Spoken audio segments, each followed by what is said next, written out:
Welcome to the Onion series by More Than Makeup Limited. Today we are sitting with Lisa Sarjeant-Gonzales of Lisa's Fabrics. Let me tell you, what your plan is and what is two entirely different things. Yeah. So the biggest challenge is conforming with the situation. So if your country is going through, let's say, financial issues, your country, yes, you have to adapt. So we're here talking to Lisa about her journey and we want you to learn from it. So thanks so much for joining. Welcome.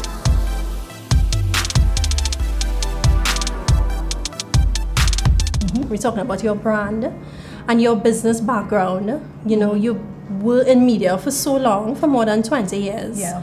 And then slow glide into your own business full time. Yeah. Right. So I just wanted to find out, because I have so many entrepreneurs who experience that, who have their side business and are like struggling to make that decision of exactly when they should go into their business full time. Yeah. So when did you feel like if that was the right time? It takes time. You know, the reality is, on the outside you see the lights, camera, action, everything looks glamorous, it looks lovely, especially it's fashion. Yes. And it's, you know, it looks that way. But my road has been a long, steady road. And of course, you don't see the middle or the end at the beginning. So before media, I've been doing textiles for over 30 years. Right, since school, right? Yeah, since school France, days. our alma mater. Yes. So I was providing other designers with my textiles for a long time. Okay. I taught at UE, extramural, for a couple years. You know, it was all along the way. Did little pieces, stopped, back and forth, you know.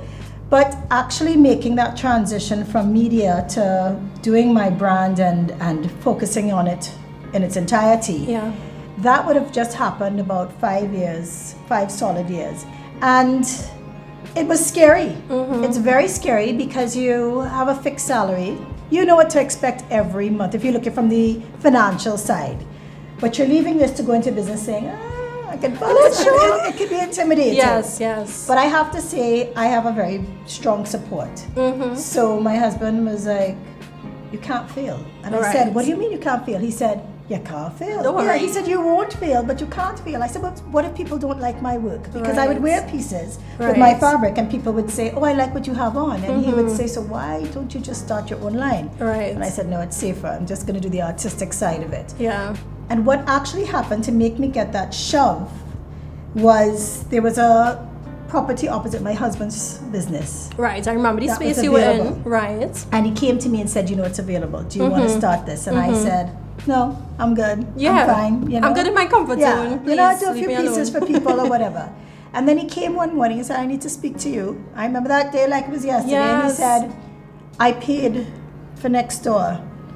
You do what you want with it, but it's been paid for and make sense out of it. Oh, wow. When I tell you, it was like, this is it. Yeah. This is it. But I did it. But there were times that you felt like, am I making the right decision? Yeah. Because you have added costs. Yes. You know, it's investing in yourself and your business, and it's like investing in your baby. So you have to give it the same love and attention that you would your child. Exactly.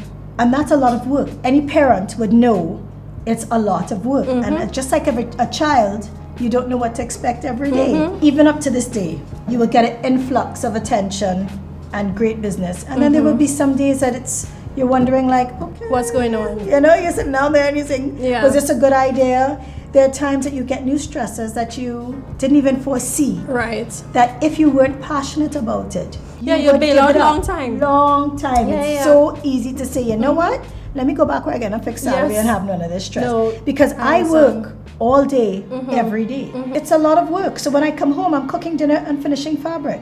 When I'm in my shop, I'm painting when I'm not inside of my shop. So it's working 7 days a week. And a lot of people don't see that. Oh, no, a lot of people don't see the No. challenges. They just see, you know, Lisa in the newspapers. They see your fabrics and they say, okay, great. Lisa just came out yesterday and and now she's reached success. Yay, wonderful. Yeah. But what would you say has been your biggest challenge in business, and what have you grown to understand as the solution to that challenge thus far?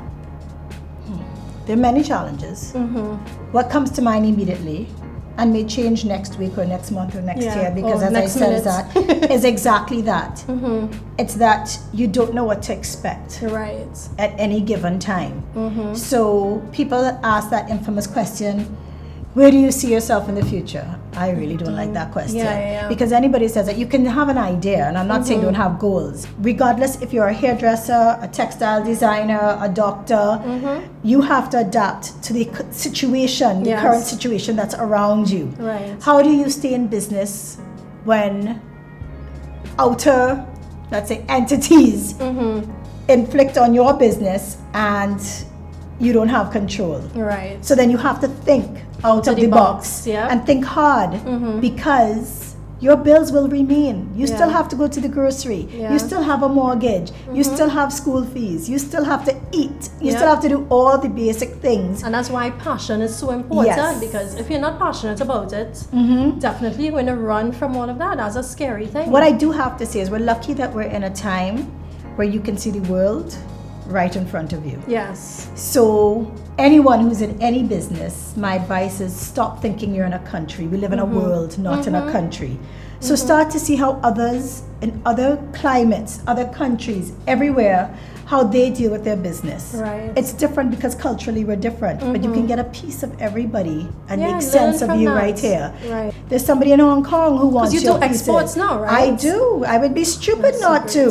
The only other challenge I would say is that we have to understand in a country that nobody's your competition. There's no need to feel like there's a competition. So if you're going to limit yourself to thinking, okay, Tisha's taking 40% of my customers because she's the new textile designer on the block, and you're going to say, okay, well, then I guess I got to close up, or I'm going to have to make 40% less money, then you're not passionate. Find a way. Find a way to make it happen. And there is a way. It's really a whole lot easier once you explore it. It's intimidating. Don't get me wrong. I mean, I'm still going through situations where I feel very intimidated because I'm a 51-year-old in 2019.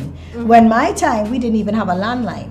Okay? I mean, my daughter probably, first time she saw a phone booth was in London, and it's just because it looks funky, you know? Because it's cool. But that's that. I remember getting my landline and we were excited, and now my phone is my everything. That's where I see the world, you know? You mentioned your husband being such a huge support system. I completely feel the same way.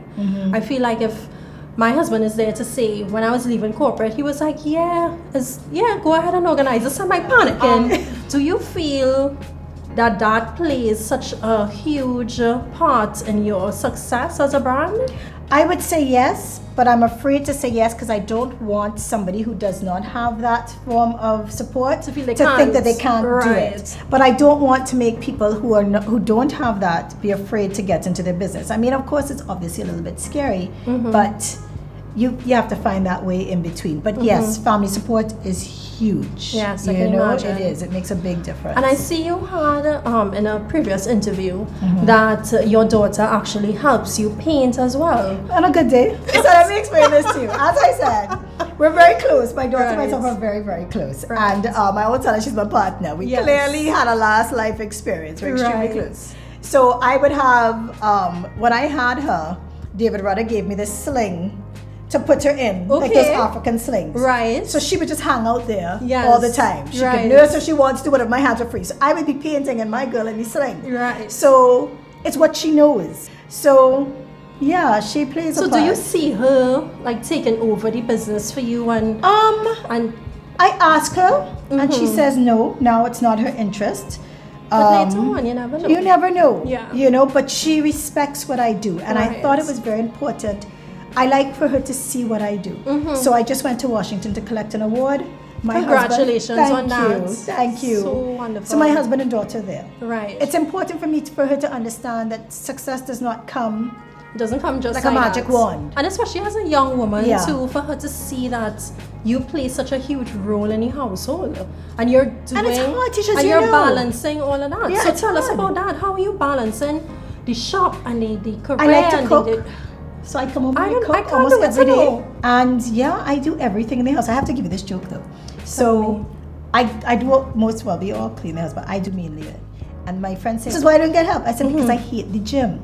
I hate the gym. Right. So I figure if I clean in house, I exercise. I'm moving. That's a justification. So the next time that's the only reason why you see me cleaning. The next time we're here, we're going to do a little in-house cleaning / exercise routine to see how this is done. The trick is you decide what's today. Today is the sweep day. Yes. Today is the mop day. Today, you know what I mean? Like you kind of have to compartmentalize it. Yeah. That's the only reason I do. I hate cleaning. I hate it. But I figure, okay, if it's going to break a sweat, then might as well. Yeah. Because you're not definitely because there's I no time also for don't the have gym. enough hours. Yes, there aren't enough there's hours. only so many hours in a day. I tell myself that all the time, and that is why a lot of the times, I mean, I go to bed usually like 2 o'clock in the morning. Me too. Because by the time you put the kids to bed, then maybe try to whip up something quickly for me the next day. Because the next day is over. Yeah. The day is over. That's right. There's always something to do. So always. it's really hard as a woman, I think, having your own business and being able to manage it all. But I always tell myself, listen, I'm not superhuman. I can't do it all. There's something that has to be sacrificed. Yeah, so we bring in someone to clean.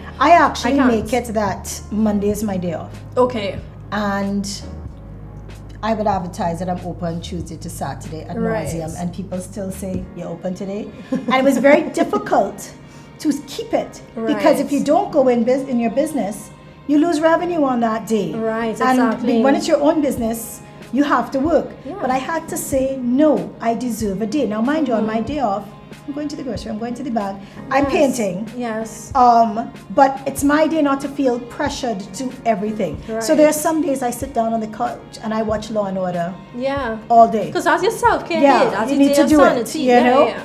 And so it's taken a while for me even to get rid of the guilt of taking a day off, because you feel that guilt. You think, God, I'm neglecting everybody and everything to sit down and watch Law and Order. You know? Yeah. But you have to force yourself to understand that I am part of this whole thing. Me person is part of this whole picture. And so I need to see about me, even if it's just to go and do a pedicure. Yes. Which I find even that takes me away from my thing. I'd rather just sit and do nothing. And just do nothing. And just look out at your wonderful and it's view. Okay. And it's okay to do nothing. Yeah.